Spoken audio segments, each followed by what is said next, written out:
Estamos hoje dando continuidade à nossa série. E agora, João? Princípios do discipulado no Evangelho de João. Hoje nós vamos nos deter no capítulo 16 do Evangelho. Então abra sua Bíblia no capítulo 16, a gente vai passear pelo capítulo todo, vai aprender em cima do que João trouxe da leitura que ele fez, da sua caminhada com Jesus, princípios, valores, a reflexão de João, o relacionamento de João com Jesus, aquele que se apresentava como discípulo que Jesus amava. O texto inicial que eu quero fundamentar está no verso 15 do capítulo 16, que diz: tudo o que pertence ao Pai é meu. Por isso eu digo que o Espírito receberá do que é meu e o tornará conhecido a vocês. Vamos ler de novo? Tudo o que pertence ao Pai é meu. Por isso eu disse que o Espírito receberá do que é meu e o tornará conhecido a vocês.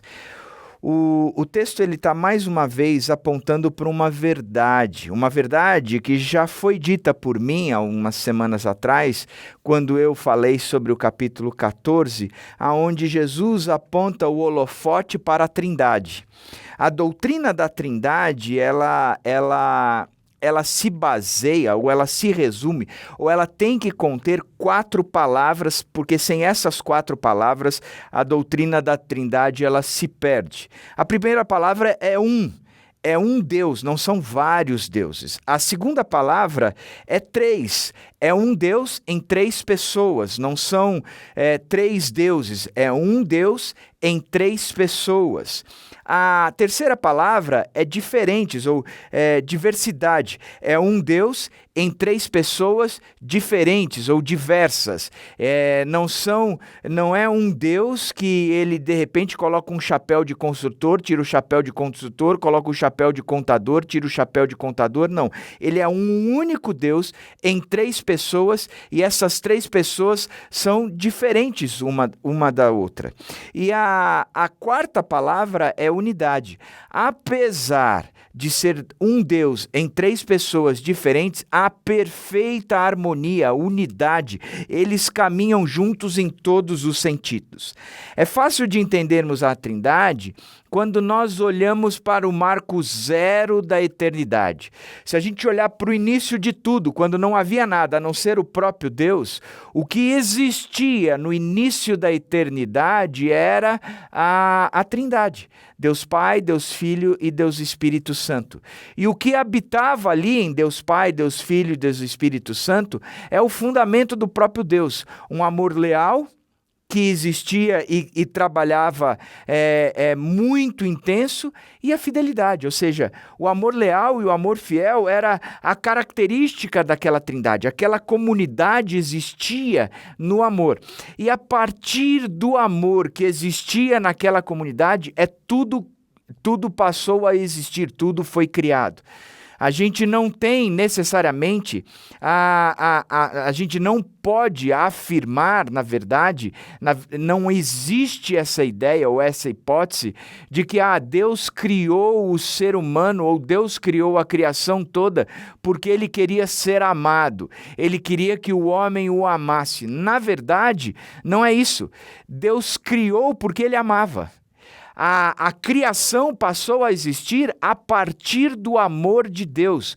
Quando a gente vai para o marco zero da eternidade, o marco zero existe um Deus que é uma pessoa só, um Deus só, em 3 pessoas diversas, mas unidas, que andam, que o ambiente, a atmosfera, que a existência deles existe em amor, um amor leal, um amor fiel.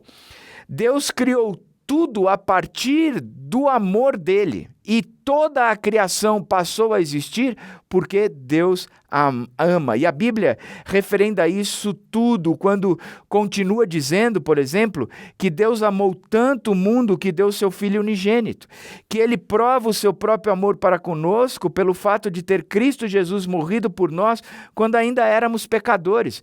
Primeiro existiu o amor, depois existiu todo o resto. Ariovaldo Ramos diz que antes mesmo de Deus dizer haja cruz, ele disse haja amor. Ele chama à existência o amor. O holofote de João 16 está na Trindade, onde o amor é personificado. Quem não ama não conhece a Deus porque Deus é amor. E nós então somos engajados nessa trindade. Nós somos colocados nessa trindade. Nós somos envolvidos por essa trindade.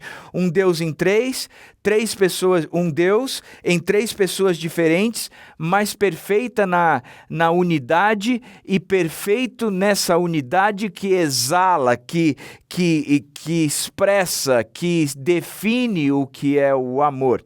Então, o holofote, sem dúvida nenhuma, ele está na Trindade e o holofote está, então, no amor de Deus por nós, porque Deus é amor. A primeira coisa que a gente pode olhar nesse texto é a substituição tática em campo. Jesus diz, agora que vou para aquele que me enviou, se eu não for, ele continua, o conselheiro não virá para vocês, mas se eu for, eu os enviarei. Jesus, mais uma vez, ele comunica que ele está de saída. Ele não está dizendo, olha, eu sou eterno aqui, que eu vou ficar para sempre aqui, eu não vou sair do meio de vocês. Pelo contrário, ele está comunicando que ele vai sair. Ele está comunicando que ele está a dias de deixar a equipe, de ser substituído. Ele comunica não porque desistiu da humanidade, mas porque precisava ir para junto do Pai e preparar o lugar para nós. Ele precisava deixar ali os 12 e ir para um caminho que ninguém poderia trilhar com ele. Ele ia para a cruz, da cruz para a sepultura, da sepultura ressurgiria e voltaria para o Pai. Esse era o caminho de Jesus. Ele tinha que trilhar tudo isso. Agora, os discípulos ficaram tristes com esse comunicado, sem dúvida nenhuma. Puxa, o grande mestre deles, aquele a quem eles seguiram, largaram tudo para seguir, estava dizendo que estava indo embora, nós ficamos tristes. Mas ele afirma que era necessário que isso acontecesse, porque se ele não voltasse para Deus, o Espírito Santo nunca poderia vir. O Espírito Santo nunca chegaria. O craque da vez estaria sendo substituído, Jesus estaria sendo substituído então pelo Espírito, e o Espírito estaria vindo no lugar de Jesus. Ele afirma que um craque entrará em campo no seu lugar, mas com uma função diferente, porque essa é a grande característica da Trindade. É um Deus em três pessoas, são diferentes, mas mantêm unidos. Portanto, entraria um agora que faria uma função nova, uma função diferente. Se ele veio como aquele que salva, vinha agora aquele que santifica. É um Deus em três pessoas diferentes, mas em uma perfeita unidade, onde o ambiente dele todo é o amor. Agora, presta atenção no que ele está dizendo, agora que eu vou para aquele que me enviou, se eu não for, o conselheiro não virá para vocês, mas se eu for, eu os enviarei. Quando o Espírito Santo de Deus vem, quais são as principais funções dele? O que é que ele faz? E João 16, ele explica bastante a respeito disso. Primeiro, ele fala do envolvimento do Espírito Santo de Deus com o mundo, com aqueles que não são salvos. Ele diz, quando ele vier, convencerá o mundo do pecado, da justiça e juízo. Jesus, mais uma vez, ele está comunicando que está saindo, que está deixando o grupo, mas que alguém vai assumir o lugar dele. Alguém de mesma importância e o mesmo valor. Afinal, também é o próprio Deus que está vindo ao encontro como o Deus Espírito, o Espírito da verdade, o conselheiro, aquele que nos santifica. E ele está dizendo, olha, este que vai vir, ele vai convencer o mundo, ele vai trabalhar com o mundo inteiro. A demonstração do amor de Deus foi em Jesus Cristo e a ação do amor de Deus é através do Espírito, porque é ele que convencerá o mundo inteiro a respeito da própria obra de salvação de Jesus Cristo. E o que é que ele está fazendo? O texto diz, primeiro, ele vai convencer o mundo todo a respeito do pecado. Do pecado, porque os homens não creem em mim. Em primeiro lugar, o Espírito Santo convence do pecado. E o que isso significa? Significa que toda a verdade a respeito de Jesus já havia sido dita e estava muito bem clara. Tudo aquilo que Jesus Cristo era e o que ele veio fazer já tinha sido dito e estava claro. Não faltavam evidências de que Jesus era o Messias, de que ele era o prometido, aquele que o Velho Testamento, todos os profetas apontavam para o Messias e ele se revelava em Jesus Cristo. A verdade tinha sido dita e não havia dúvidas nenhuma sobre isso. Entretanto, o mundo rejeitou Jesus Cristo. Eles não aceitaram Jesus Cristo e essa incredulidade foi forte, foi latente. Não creram de forma nenhuma em Jesus Cristo. O próprio João diz no início do seu evangelho, lá no capítulo 1, que ele veio para o que eram seus, mas os seus não o receberam. O que o texto está dizendo? Ele está dizendo que o fato de Jesus ter sido rejeitado, condenado e executado, expressou com clareza a recusa do mundo de crer nele. E essa incredulidade é chamada de pecado. Ele convencerá o mundo do pecado, porque os homens não creram em mim. O que o mundo diz é que Jesus é o pecador e precisa ser morto, que nele continha pecado, por isso eles o crucificaram. E o que o Espírito Santo fala é o contrário. Rejeitar esse Jesus é que traz morte, que a condenação é eterna. E é ele quem convence o mundo do pecado, que torna o homem capaz de aceitar a mensagem da cruz. A segunda característica que o texto trabalha é que ele convencerá o mundo da justiça, porque vou para o Pai e vocês não me verão mais. Olha que coisa interessante o que o texto está dizendo, que em segundo lugar, o Espírito Santo nos convence, ou convence o mundo, na verdade, da justiça. A justiça de Deus, ela foi inteiramente aplicada em Cristo Jesus. Ao morrer na cruz em nosso lugar, todas as exigências da lei foram cumpridas e de uma vez por todas, não se fazendo necessários nenhum outro sacrifício, nenhuma outra comparecer diante de um tribunal. Por quê? Porque Jesus Cristo cumpriu em si todas as exigências da lei. Justiça é receber o merecido, é pagar o apropriado, é cumprir o acordo, enfim, é ter a condenação aplicada. A ira por causa do pecado, ela foi extinta em Jesus Cristo. A culpa por causa do pecado, ela foi aliviada em Jesus Cristo. A condenação por causa da infração do pecado, ela foi paga em Jesus Cristo. Ou seja, na cruz de Cristo está consumado a justiça e toda a justiça foi cumprida. Portanto, ele convencerá o mundo da justiça, porque vou para o Pai e vocês não me verão mais. Ou seja, eu não preciso fazer mais alguma coisa e ninguém precisa fazer mais alguma coisa, por isso eu posso ir embora, por isso eu posso me ausentar, por isso eu posso retornar para o seio da Trindade, porque a justiça foi consumada. Volto para o Pai, porque a sua tarefa de realizar a justiça foi por ele totalmente cumprida. E o Espírito Santo vem, e ele vem ao mundo para falar dessa verdade. A terceira ação do Espírito no mundo, segundo o texto, é que ele convencerá o mundo do juízo. Ele diz, convencerá o mundo do juízo, porque o príncipe do mundo já está condenado. Olha que coisa interessante. O Espírito Santo, em terceiro lugar, convence do juízo. Ele convence a respeito do juízo. A morte, a ressurreição e o retorno de Jesus a Deus, ou para o núcleo da Trindade, é a vitória de Cristo contra o pecado, contra a morte, portanto, contra o diabo.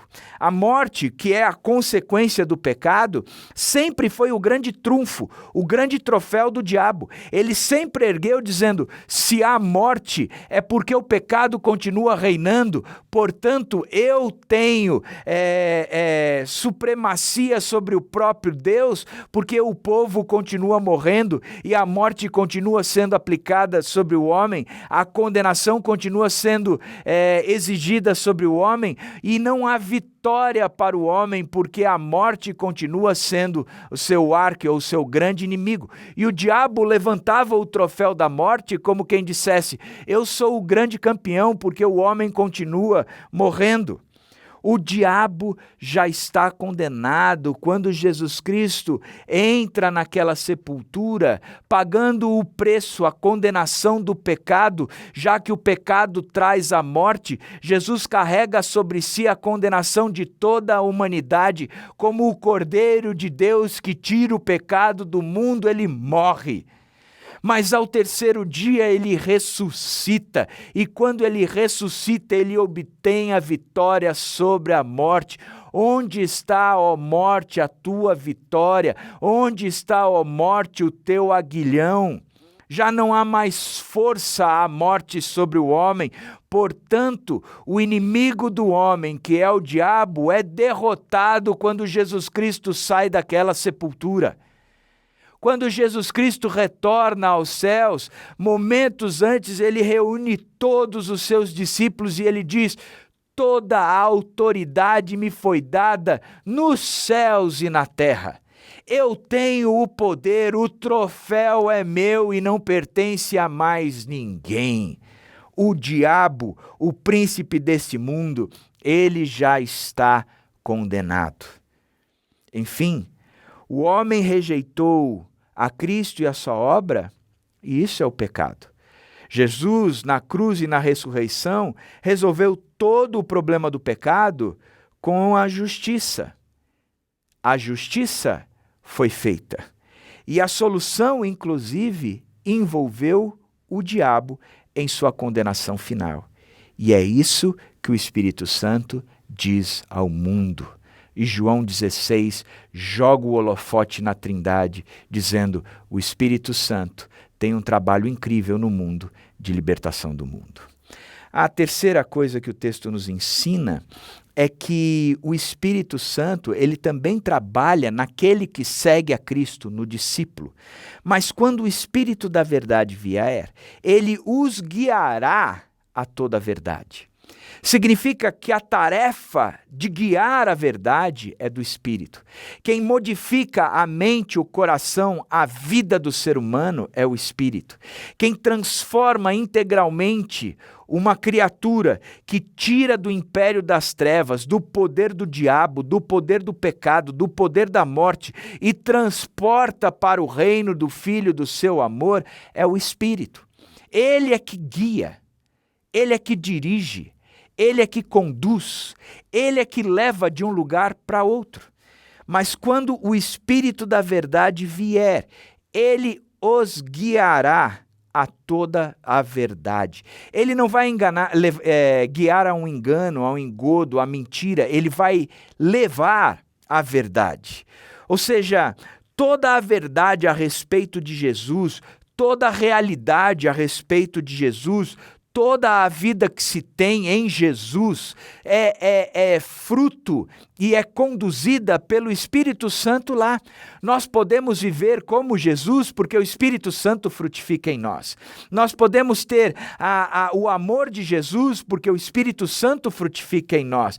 Nós podemos ter os mesmos sentimentos que Jesus porque o Espírito Santo faz isso em nós. Em João 16:15 diz: tudo o que pertence ao Pai é meu. Por isso eu disse que o Espírito receberá do que é meu e o tornará conhecido a vocês. A Trindade em foco. Jesus está dizendo: tudo o que pertence ao Pai é meu. E o que é meu, eu entrego ao Espírito para que entregue a vocês. E é lindo isso da Trindade. Porque a Trindade está dizendo: olha, lá no começo, na eternidade marco zero, quando a eternidade começou, ali existia um Deus trino, um Deus que era um Deus em três pessoas diferentes, mas numa unidade absoluta. E o marco dessa unidade absoluta era o amor leal, a fidelidade que existia entre eles. E a partir deste amor leal, dessa fidelidade, tudo passou a existir. O homem caiu, o pecado entrou, a criação se desconfigurou toda, mas Jesus desce dos céus e o Filho vem ao nosso encontro, sobe numa cruz, desce numa sepultura, sai de lá com o preço do pecado pago e a vitória sobre a morte e o diabo, sobe aos céus com toda a autoridade. E a partir dali o texto diz, tudo que pertence ao Pai é meu, Jesus está dizendo. Por isso eu disse que o Espírito receberá do que é meu e tornará conhecido a vocês. Eu estou trazendo vocês para dentro da Trindade. O que é do Pai é meu, eu entrego para o Espírito e o Espírito traz para vocês. Vocês e nós agora fazemos parte da mesma comunidade. A comunidade que existia lá no Marco Zero agora continua aqui, porque o Espírito está promovendo tudo isso. Que coisa linda! Que Deus! Não há nada a respeito de Jesus que não possamos conhecer. Não há nada a respeito de Jesus que não possamos entender. Não há nada a respeito de Jesus que não possamos viver. E o Espírito Santo faz a obra completa. Vou ilustrar algumas coisas. Primeiro, o Espírito Santo abre os nossos corações para mostrar a verdade a respeito de Jesus, não por obras de justiça praticada por nós, mas segundo a sua misericórdia. Ele nos salvou mediante o lavar regenerador e renovador do Espírito Santo. Tito 3:5. O Espírito faz morada em nós. Não sabeis que sois santuários de Deus e que o Espírito de Deus habita em vocês? 1 Coríntios 3:6. O Espírito Santo nos adota como filhos, pois todos os que são guiados pelo Espírito de Deus são filhos de Deus, porque não recebestes o espírito da escravidão para viverdes outra vez atemorizados, mas recebestes o espírito de adoção, baseado no qual clamamos, Abba, Pai, ou seja, Paizinho. O Espírito Santo nos consola com a sua presença, e eu rogarei ao Pai, e Ele vos dará outro Consolador, a fim de que esteja para sempre com vocês. João 14:16. O Espírito Santo nos santifica, é quem tira o pecado da gente e nos faz viver uma vida nova, mas fostes santificados, mas fostes justificados em nome do Senhor Jesus Cristo e no Espírito do nosso Deus. 1 Coríntios 6:11. O Espírito Santo nos guia. A seguir foi Jesus levado pelo Espírito ao deserto para ser tentado pelo diabo. Mateus 4:11. O Espírito Santo nos capacita para viver ou para servir no reino, fazendo tudo o que o reino precisa e pede. Mas recebereis poder ao descer sobre vocês o Espírito Santo, e sereis minhas testemunhas tanto em Jerusalém, como em toda a Judéia e Samaria, e até os confins da terra. Atos 1:8. O Espírito Santo intercede por nós, é Ele quem nos coloca diante da Trindade. Diz também o Espírito Santo semelhantemente nos assiste em nossa fraqueza, porque não sabemos orar como convém, mas o mesmo Espírito intercede por nós sobremaneira, com gemidos inexprimíveis. E aquele que sonda os corações sabe qual é a mente do Espírito, porque segundo a vontade de Deus é Ele que intercede pelos santos. Romanos 8:26 e 27. O Espírito Santo é quem seleciona e qualifica as pessoas dentro do reino, e servindo eles ao Senhor e jejuando, disse o Espírito Santo: separai-me agora Barnabé e Saulo para a obra que os tenho chamado. Atos 13:2. Ou seja, a obra do Espírito Santo na vida do cristão, do discípulo, daquele que segue a Jesus Cristo, da igreja de Jesus Cristo, porque não é uma obra isolada, nunca existe um movimento de Cristo de forma individualizado, é sempre em prol do corpo. A obra do Espírito Santo em prol do corpo, ela é completa, ela é integral, ela é inteira. E Ele nos faz conhecer, torna Cristo conhecido. Aquela comunidade que existia no Marco Zero, ela chega agora e, por intermédio do Espírito, nos coloca na mais perfeita comunhão com eles, permitindo que a nossa comunhão com Ele, o Deus Trino, seja estendida na comunhão entre os discípulos. Que Deus! Que história linda! Que resgate da criação! Que retorno a tudo aquilo que ele criou! Por isso, nós chegamos na parte final agora. Nós chegamos naquele momento que o texto chega com um grande desafio para mim e para você. Ele diz o seguinte: fica firme. Fica firme. Neste mundo vocês terão aflições. Contudo, tenham ânimo. Eu venci o mundo. Neste mundo vocês terão aflições, disse Jesus. Contudo, tenham ânimo. Eu venci o mundo.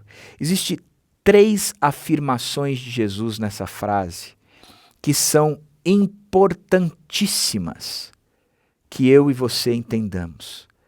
E entendamos que nós fomos inseridos nessa comunidade do Deus Trino, da Trindade, essa comunidade de amor. E o fato de estarmos nela faz toda a diferença. De estarmos engajados nela, nós estamos engajados com uma visão de mundo totalmente diferente. Portanto, estamos no mundo de forma totalmente diferente. A primeira afirmação desse texto é que neste mundo vocês terão aflições. Existe uma certeza, existe algo que é certo, que é garantido, que não nos resta dúvida, é que neste mundo nós teremos aflições. Não há como escapar disso. Interessante que as aflições, muitas vezes, a gente acha que tem a ver com privações ou falta de dinheiro e uma série de outras coisas. As aflições desse mundo têm a ver com o movimento do Espírito Santo no mundo. Lembra que é Ele que nos convence de todo o pecado, da justiça e do juízo?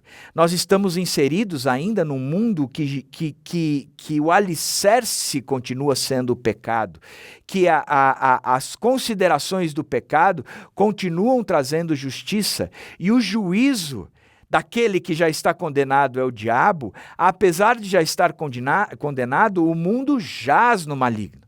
Portanto, o Espírito Santo continua conduzindo, trazendo toda a verdade. O fato de que Jesus Cristo já é o Senhor e já venceu sobre todas as coisas, isso é verdade, isso é aplicado. No livro de Marcos, todas as vezes que o diabo chega para conversar com Jesus, ele chega como quem dissesse: hoje já é o meu dia final, é o dia que acabou com tudo, porque ele sabe que está condenado. Essa condenação já é fato. Mas até que este dia, que aplicará de uma vez por toda essa condenação que já é fato, nós estamos vivendo num mundo que jaz no maligno. Num mundo que o pecado reina e impera. Num mundo onde o questionar a respeito de Jesus Cristo, a pluralidade a respeito de que muitos estão dentro da igreja e diz Jesus Cristo ok, mas fora da igreja olham todos os outros valores e também dizem ok. Essa situação tão depravada que nós vivemos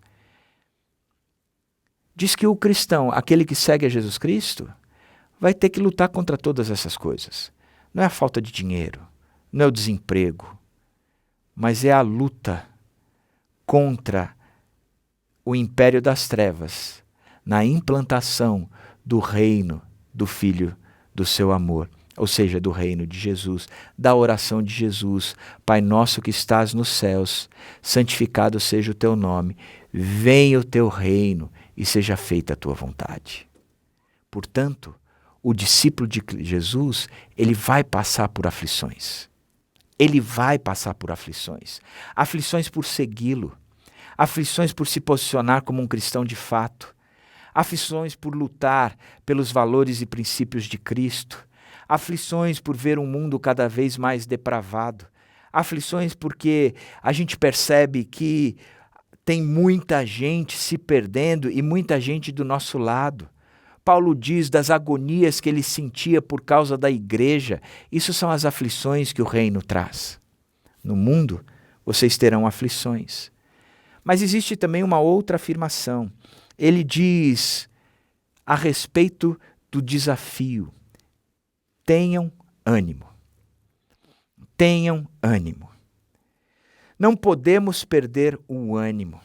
Não podemos deixar de perseverar, de insistir, de ficar tristes. O desafio de Jesus é: tenham ânimo. Eu lembro sempre da passagem da mulher com 12 anos de hemorragia, que é narrada em Mateus 9. Você lembra disso? A mulher já tinha tentado de tudo, já deveria ter gastado muito dinheiro, já deveria ter corrido atrás de todas as coisas, já deveria ter tentado a medicina tradicional, a medicina seja lá o que for, já deve ter tentado qualquer prática. Vai se banhar em tal lugar, eu vou, vai dar 3 pulinhos, eu tô, tome tal remédio, eu tomo. Ela já deveria ter tentado tudo. 12 anos de hemorragia. Ela não aguentava mais nada. Mas ela começa a ouvir falar de Jesus. Só que esse Jesus era alguém difícil de chegar perto. Onde ele estava, havia uma multidão ali. E talvez ela nunca ganharia a atenção exclusiva dele. Como ele estava dando atenção exclusiva para um monte, porque ele chegava para um e dizia, levanta-te e anda. Ele chegava para o outro e dizia, agora você passa a enxergar. Ele olhava para o outro e dizia, você agora endemoniado, sai dele, demônio, e você está livre. Ele chegava para o outro e dizia, você que é leproso, você está purificado. Ela disse, talvez eu não tenha atenção exclusiva dele, mas se eu apenas tocar na borda do seu manto, porque ele é a solução para o meu problema. E diz que ela se embrenha na multidão, que ela ela vai afastando as pessoas, ela vai tentando chegar ali, ela vai se aproximando de Jesus até que ela bate a meta, ela toca no manto de Jesus. E eu fico pensando que Jesus, no meio daquela multidão toda, parece que ele entra em câmera lenta, tudo agitado, ele para com tudo. Algo diferente aconteceu aqui. Não partiu de mim a fala. Não fui eu que olhei e disse, você aí, cego, passou a enxergar. Você aí, leproso, passou a estar purificado. Você aí, coxo, passou a andar. Foi o contrário. Alguém simplesmente acreditou. E no meio dessa multidão toda, foi a única pessoa que fez esse movimento. Quem foi? Quem foi? Ele pergunta. Ela levanta. Fui eu. E ele, que faz parte daquela trindade, onde a essência da trindade é o amor, não olhou para ela e a exaltou colocando, olha gente.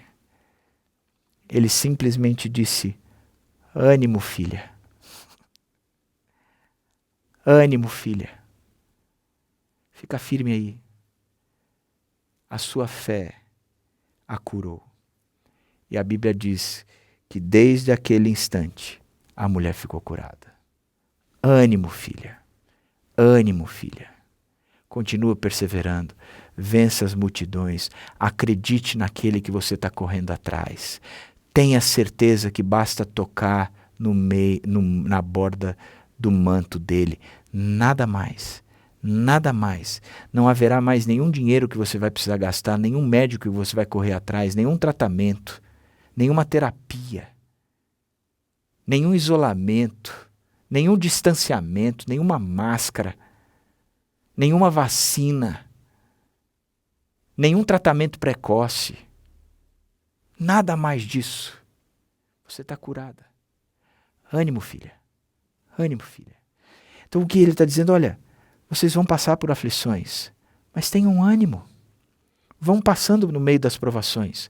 Vão olhando, correndo, alcançando aquele que você pode tocar e vai te curar. E aí ele vem com a quarta afirmação, a terceira afirmação, dizendo a respeito da garantia. Eu venci o mundo. Eu venci o mundo. Quando ele se refere ao mundo, Ele está falando a respeito do sistema de valores, que a cultura, que o espírito do tempo está aí. Ele diz, cara, vocês vão enfrentar aflições porque esse espírito desse tempo, as idolatrias do mundo atual, aonde esse povo está colocando o coração e os valores, eu venci tudo isso.